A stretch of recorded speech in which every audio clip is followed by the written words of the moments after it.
रांची में जेएमएम कांग्रेस की संयुक्त प्रेस कॉन्फ्रेंस आयोजित। सीएम हेमंत सोरेन के साथ कांग्रेस के कई नेता रहे मौजूद। 17 सीटों पर लड़ेगी जेएमएम और कांग्रेस।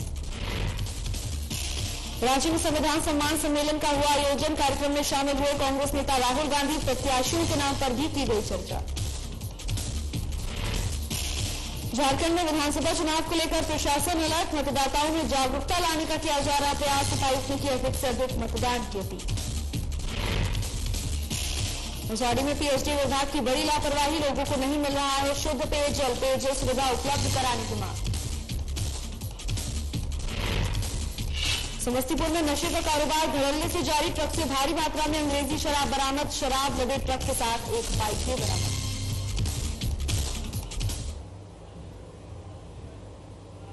नमस्कार, बिहार झारखंड में आपका स्वागत है। मैं हूं आपके साथ फारदा त्रिपाठी। रुक करेंगे प्रदेश की तमाम बड़ी खबरों की ओर। भवनाथपुर विधानसभा से बीजेपी प्रत्याशी भानु प्रताप शाही ने आने वाले चुनाव को लेकर बड़ा बयान दिया। उन्होंने कहा है कि हमारे बढ़ते कदम ने विरोधियों के हौसले को पस्त कर दिया है। जनता का जितना प्यार और समर्थन मिल रहा है, इससे साफ पता चल रहा है कि मैं चौथी बार चौका लगाने जा रहा हूं। विपक्ष तुष्टीकरण की राजनीति कर रहा है, जिसे बीजेपी कतई बर्दाश्त नहीं करेगी। हमारे संवाददाता विकास सिन्हा ने भवनाथपुर विधानसभा से बीजेपी के संभावित प्रत्याशी भानु प्रताप शाही से सीधी बातचीत की। आइए सुनते हैं उन्होंने क्या कुछ कहा। के साथ खास व्यक्ति के साथ सीधी बातचीत। हमारे साथ खास व्यक्ति हैं भानु प्रताप शाही। बोलने में काफी तेज तरार गिरे जाते हैं। विधानसभा का सत्र हो या झारखंड की राजनीति, बोलते हैं तो बादल गरजता है, वैसी आवाज आती है। और आपको बता दें कि तीसरी बार चुनाव जीत चुके हैं और चौथी बार यानी चौका लगाने के लिए मैदान में उतरे हैं। आप देख सकते हैं इनके साथ कितना काफिला है। जगह जगह ये लोगों को बतला रहे हैं कि मोदी जी के कार्य में कितना जो है लोगों का विकास हुआ है और भाजपा किस तरह लोगों का विकास कर रही है। क्या चौथा बार इस तरह से क्या मन लेते चक्का और चौका लगाने के लिए? हम तो बोलेंगे कि 2-4 दिन आप हम लोगों के साथ रहिए तो आप लोग भी बोलिएगा कि चौका लगाना नहीं है, लग चुका है। ये मेरा कहना नहीं है, मैं कोई घमंड पर नहीं बोल रहा हूँ, बल्कि गुमान पे बोल रहा हूँ। घमंड और गुमान में अंतर है। घमंड रावण को हुआ था और गुमान प्रभु श्री राम के पास था। आज जनता के दम पर हम लोगों को गुमान है कि जनता का जो प्यार है, स्नेह है, दुलार है, जो जनता आगे बढ़ करके और चौथी बार हमको भेजने के लिए ललायित है, तो ये सब जनता का प्यार है। हम जनता के बीच में रहने वाले हैं, जनता के लिए लड़ते हैं, चाहे सड़क हो या फिर सदन हो, चाहे पुलिस की लाठी खानी हो या फिर स्पीकर का डांट खाना हो, हम सब खाते हैं और जनता के लिए करते हैं। सवाल यह है कि इस बार अगर हम कुछ देर पहले अनंत प्रताप देव जी से बोले कि पहले हम लोग अलग अलग बिछड़े थे, दो बिछड़ गए थे, लेकिन अब नहीं कहावत सुने हैं कि हम चले थे अकेला कारवां बनता गया, तो बोले कि अब ताहिर अंसारी भी साथ में है तो अब तो चुनाव जीत ही जाएंगे। नहीं, उनको तो मुझे लगता है 13 तारीख से पहले सर्टिफिकेट भी मिल जाएगा, लेकिन 23 तारीख को सर्टिफिकेट भारतीय जनता पार्टी को मिलेगा। देखिए, दो लोगों को, दो नेता को मिल जाने से वोट ट्रांसफर होता है, ऐसा हमारे देश का इतिहास नहीं है। उदाहरण के तौर पर हमारा पड़ोस उत्तर प्रदेश है।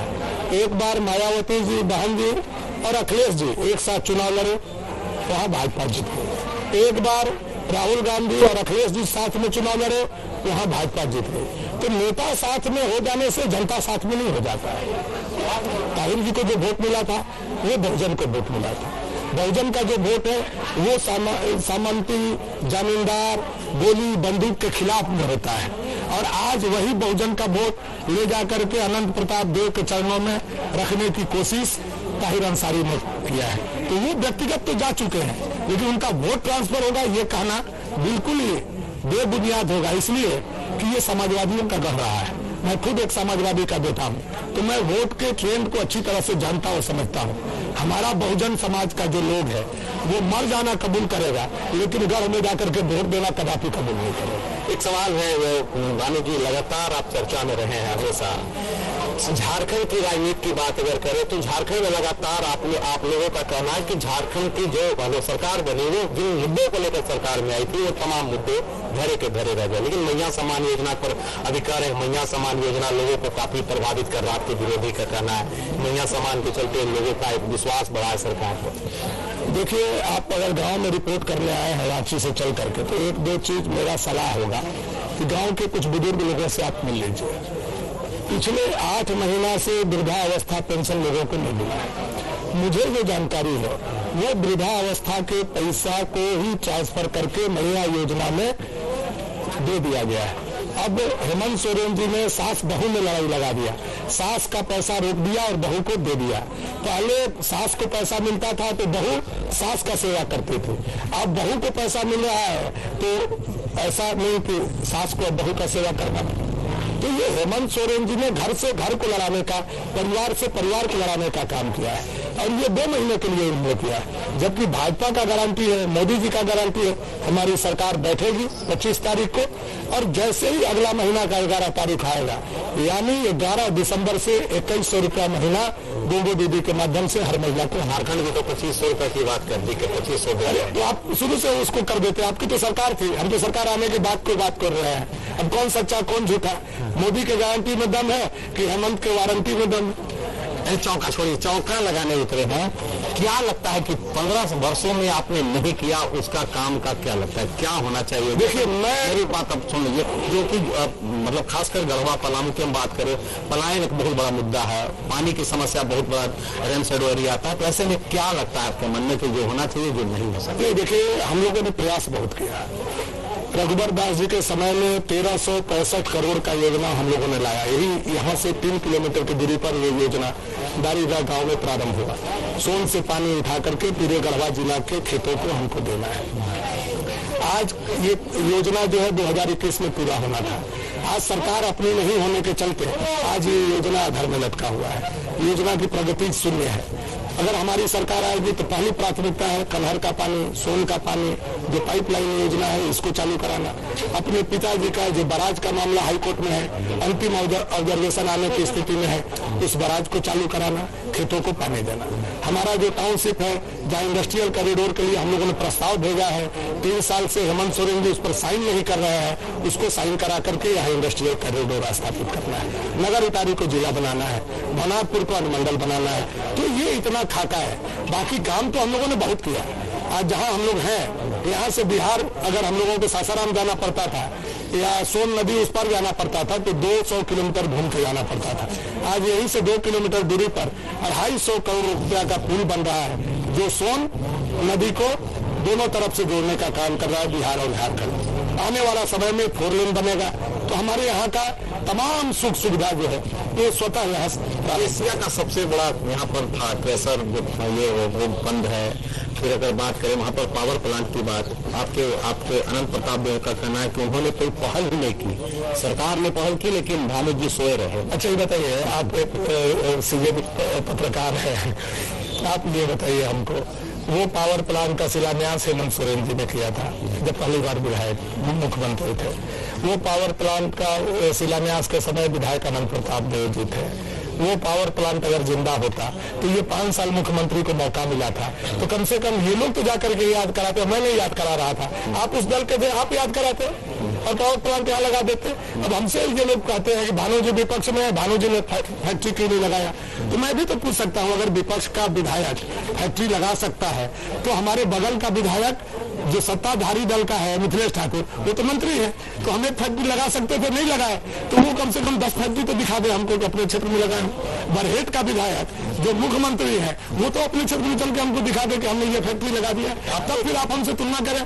तो ये जो आप कह रहे हैं अनंत प्रताप देव जी, वो उनका मानसिकता को बताता है कि वो उतने परिपक्व नहीं है। आज अगर हमारी सरकार डबल इंजन की सरकार होती तो निश्चित तौर पर चाहे इंडस्ट्रियल कॉरिडोर हो, चाहे सीमेंट फैक्ट्री हो, क्या या कोई और उद्योग संस्था हो, यहाँ जरूर लग चुका हो। एक सवाल अभी आपने यहाँ पर बोला कि ईडी का पैसा भी नगर में पहुंच चुका है, जो 2-3 दिन पहले रेड हुआ। साथ ही कहा कि आप स्कूल का जो है छात्रों का जो देश है उसे एक मतलब जानबूझकर इस तरह का हरा रंग दिया गया है, क्या कहना चाहिए? ये हमारे 5 मुख्यमंत्री बने भाजपा के।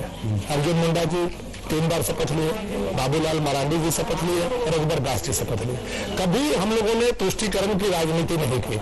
अगर तुष्टीकरण की राजनीति हम लोगों ने किया होता तो बच्चों का देश उस समय हम लोग भगवा करा दिए होते, पावर में थे, भगवा रंग का पहनो अच्छा भी लगता, हरा से तो अच्छा ही था। लेकिन हेमंत सोरेन जी ने जैसे ही उनकी सरकार आई बच्चों का ड्रेस हरा करा दिया। हरा का क्या मकसद है कि जे का रंग, झंडे का रंग हरा है, इस्लाम के झंडे का रंग हरा है, पाकिस्तान के झंडे का रंग हरा है। इसका मतलब इसके पीछे इनका तुष्टीकरण है कि हरा रंग एक विशेष समुदाय, विशेष संप्रदाय को इंडिकेट करता है। तो उन्होंने हमारे बच्चों को पहनाने का काम किया। छोटा बच्चा पर तो नहीं समझ में आता है, लेकिन जो बड़ा बच्चा हो गया है, बड़ी बच्ची हो गई, वो घर से निकलती है स्कूल जाते समय तो लगता है मदरसा से पढ़ के आ रहा है ये लोग। तो ये तुष्टीकरण नहीं है तो क्या है? अब हम लोगों ने कहा है कि हम लोगों की सरकार आएगी तो बाबा भीमराव अंबेडकर का जो ड्रेस कोड था, सफेद शर्ट ब्लू पैंट, उसको हम लोग लागू करेंगे। ईडी की बात कर रहे थे आप, ईडी का पैसा आपने कहा कि घूम करके नगर में। देखिए, हमारे यहाँ बालू को सोना बना दिया लोगों ने। जिससे पूछिएगा बालू के लिए तराही तराही करता मिलेगा। ये हेमंत सोरेन जी का और मिथिलेश ठाकुर का बहुत बड़ा रोल है। 5 साल तक यहाँ का बालू उठा करके गाजियाबाद और नोएडा लोगों ने भेजने का काम किया, चाहे वो कन्हर का हो, चाहे वो कोयल का हो, चाहे वो सोन नदी का हो, सारा का सारा बालू उठा करके वहां चला गया। यहाँ बालू को ब्लैकमेल लोगों ने करना शुरू कर दिया। अपना नदी है लेकिन हम अपने घर में बालू नहीं लगा पा रहे हैं। अपना घर बनाना है, हम 2 बोरा अगर से बालू लेने जाते हैं, पुलिस हमको पकड़ लेती है। अपने बालू पर हमको चोर बना दिया गया। यह हेमंत सोरेन सरकार ने किया है। तो ये जो काली कमाई है उसी को तो ईडी खोज रहा है। वही काली कमाई तो जगह जगह रखा हुआ है। वो चुनाव में घूमेगा, जनता के पास आएगा, तो मैं जनता को जागरूक कर रहा हूँ कि भैया मेरे आएगा तो वो तुम्हारा ही पैसा है, ले लेना, छोड़ना मत। एक सवाल, अंतिम सवाल आपसे।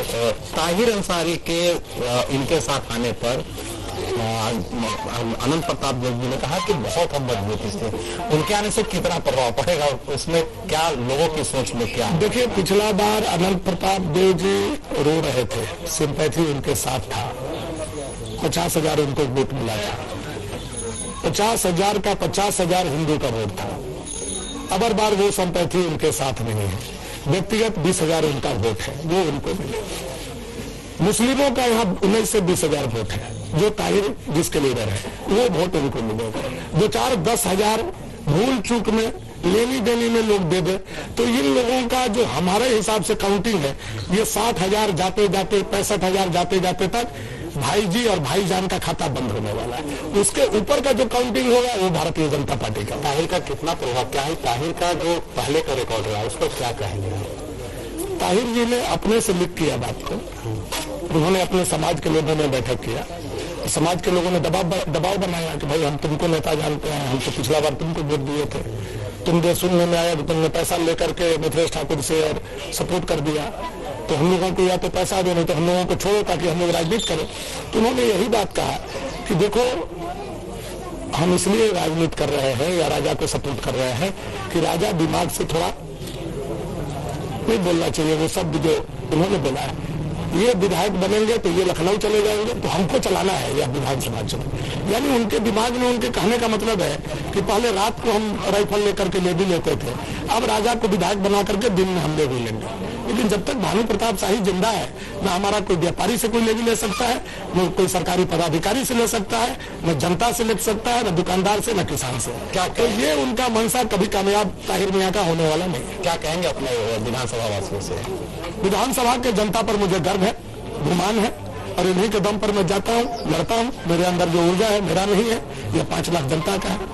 मैं फिर जाऊंगा, फिर लड़ूंगा, उनके अधूरे सपने को पूरा करूंगा और 81 नंबर विधानसभा को पहला नंबर पर ला करके रहूंगा। यही हमारा संकल्प है। ये है भानु प्रताप शाही, जिन्होंने अपने कहा, मैंने पहले भी कहा था कि जुबान के बोलने के अंदाज जो होते हैं वैसे बादल गरजने जैसा होता है। और इन्होंने साफ कहा कि जनता ने मुझे चुन लिया है, बस औपचारिकता मतलब घोषणा होना बाकी है, वोटिंग होना बाकी है। और जिस तरह से जनता का प्यार मिल रहा है, निश्चित रूप से मुझे चौका लगाने से कोई नहीं रोकेगा। लेकिन इन्होंने ताहिर अंसारी पर वही बात करते हुए कहा कि पहले वो दिन में राइफल के बदौलत लेवी वसूलते थे, लेकिन अब रात में, लेकिन अब वो राजा के मतलब छाव में आकर के वो दिन में राइफल के बदौलत जो है वो लेवी वसूलना चाह रहे हैं। जो ये रहते और अपने मतलब ये जब तक भानु प्रताप शाही जिंदा है तब तक वो किसी से लेवी वसूलने नहीं देंगे। उन्होंने साफ तौर पर कहा है कि विकास हुई है, लेकिन कुछ कामों जैसे कुछ काम बाकी रह गए हैं, जैसे सिंचाई की बातें रह गई है, क्योंकि सरकार से सत्ता में नहीं थे हम, सरकार दूसरे थी, लेकिन सभी कामों पर सरकार ने अड़चन पैदा की। लेकिन इस बार अगर सरकार बनती है तो वो तमाम सुख सुविधाएं उनके विधानसभा में बहाल होगी, जो जनता के लिए जरूरी है। कैमरामैन कृष्णा के साथ विकास सिन्हा, साधना न्यूज, नगर। बिहार में शराबबंदी और जहरीली शराब से लगातार हो रही मौत के बावजूद नशे का कारोबार धड़ल्ले से फल फूल रहा है। शराब माफिया आए दिन शराब तस्करी के नए नए तरीके ढूंढ ही लेते हैं। इसी क्रम में समस्तीपुर पुलिस ने कारोबारियों द्वारा नई तरकीब से शराब लाने और पहुंचाने का भंडाफोड़ किया है। गुप्त सूचना के आधार पर मुफस्सिल थाना की पुलिस ने दादपुर के गुरुवारा चौर में धान के भूसा लदे ट्रक से भारी मात्रा में अंग्रेजी शराब बरामद की है। इस दौरान अंधेरे का फायदा उठाकर कारोबारी वहां से फरार हो गए। पुलिस ने वहां से शराब लदे ट्रक के साथ एक बाइक भी बरामद की। मामले को लेकर एलटीएफ प्रभारी चंद्रभूषण के आवेदन पर कारोबारी और चालक समेत आधा दर्जन लोगों पर नामजद प्राथमिकी दर्ज की गई है। सभी नामजद आरोपी और कारोबारी की गिरफ्तारी को लेकर पुलिस छापेमारी में जुटी हुई है। मुफस्सिल थाना क्षेत्र के दूधपुरा चैती दुर्गा मंदिर के पास पुलिस के शक के आधार पर एक लग्जरी कार की जांच की तो उसमें से 72 लीटर विदेशी शराब बरामद की गई। इस दौरान वहां से भाग रहे सफारी कार चालक धर्मपुर निवासी चंदन यादव को पुलिस ने गिरफ्तार किया है।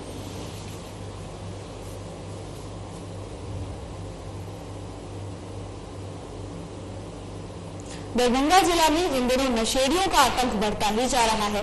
आए दिन नशेड़ियों की टोली द्वारा छिनतई और मारपीट जैसी घटना आम हो गई है। आलम यह है कि नशेड़ियों के आतंक के कारण लोगों का दिन के उजाले में चलना दुश्वार हो गया।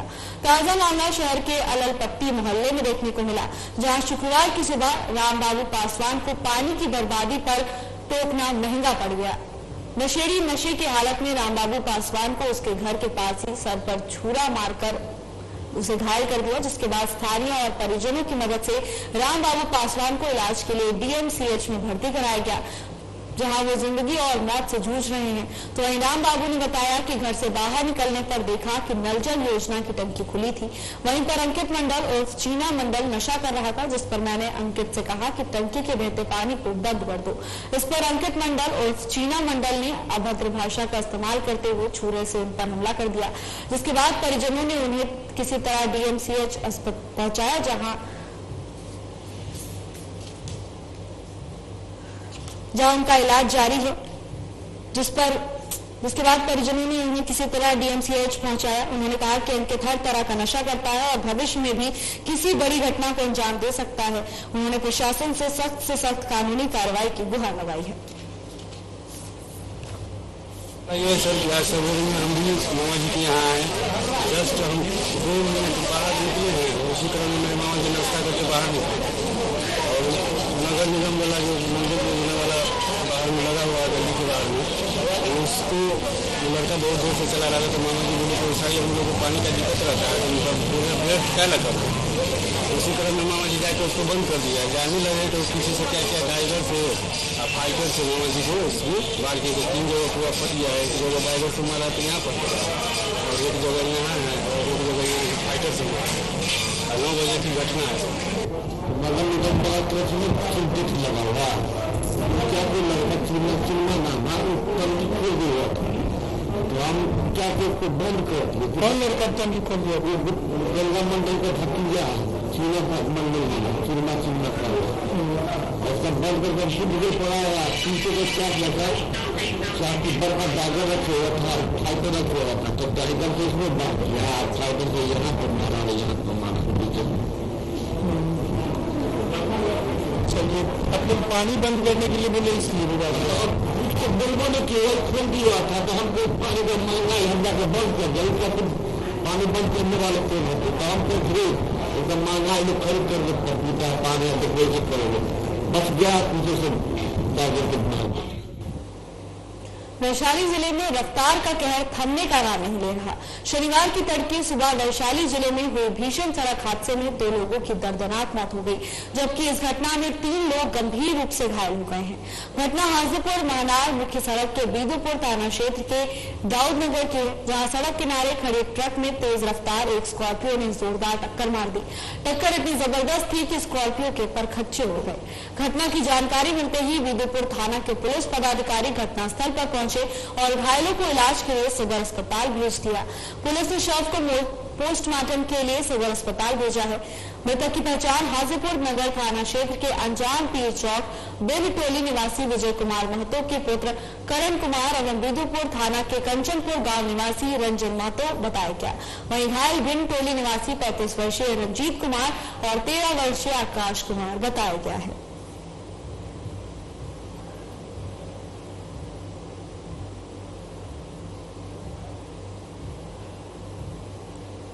झारखंड में विधानसभा चुनाव के लिए इंडी गठबंधन के बीच सीटों का बंटवारा हो गया है। जेएमएम और कांग्रेस ने प्रेस कॉन्फ्रेंस कर इसकी जानकारी दी। जेएमएम के कार्यकारी अध्यक्ष सीएम हेमंत सोरेन ने घोषणा करते हुए कहा कि जेएमएम और कांग्रेस झारखंड में 70 सीटों पर चुनाव लड़ेंगे, तो वहीं 11 सीटें वामदल और आरजेडी को दी जाएंगी। कांग्रेस प्रदेश प्रभारी गुलाम अहमद मीर भी प्रेस वार्ता में मौजूद रहे। बता दें कि 2019 के विधानसभा चुनाव में झामुमो 43 सीटों पर चुनाव लड़ा था, जबकि कांग्रेस ने 31 सीटों पर अपनी किस्मत आजमाई थी। पिछले विधानसभा चुनाव में राजद को 7 सीटें मिली थी। अब देखना ये दिलचस्प होगा कि जेएमएम अपने पास कितनी सीटें रखता है, क्योंकि ये तो तय है कि जेएमएम पिछली बार से ज्यादा सीटों पर चुनाव लड़ेगा। ज्यादा सीटों पर चुनाव लड़ने की दावेदारी जेएमएम पहले से ही कर पा रहा है।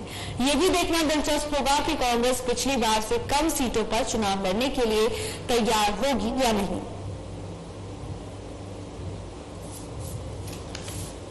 इस चुनाव में जाने का निर्णय लिया है और गठबंधन के साथ चुनावी मैदान में भी जाने का हम लोगों को निर्णय लिया। इस संदर्भ में 81 विधानसभा में जो हम लोग इंडिया गठबंधन में हम लोग साथ रहे हैं,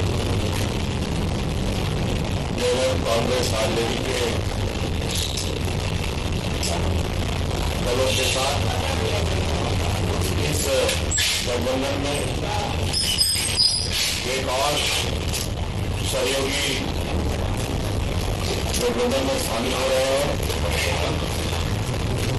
लेफ्ट पार्टी की भी इसमें भूमिका होगी और इस चरण में इस चुनाव में अभी जो पहले चरण में ये बातें तय हुई है कि राज्य के 70 सीटों पर